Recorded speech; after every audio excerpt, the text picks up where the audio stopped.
కుక్కనైనా పిల్లినైనా నుంచోబెట్టినా సరే బంకీపూర్ లో BJP win అవుతుంది అని బీజేపీ వాళ్ళ అహంకారాన్ని జనసూరజ్ పార్టీతో ప్రశాంత్ కిషోర్ ఎలా అణిచివేశాడు. जीवन में कभी ये कहने का दुस्साहस नहीं कर पाएंगे कि हम लोग कुत्ता बिल्ली को भी खड़ा करेंगे तो चुनाव जीत जाएगा. कितने वोट चाह रहे हैं.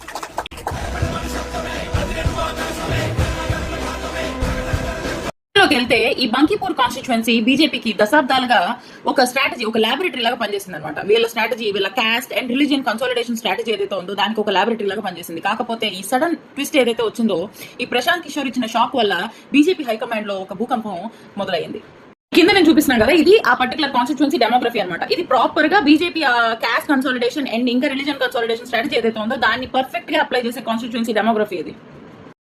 సో ఏం మారింది సడన్ గా, ఏం మారింది? ఏం ప్రశాంత్ కిషోర్ చేసింది కదా.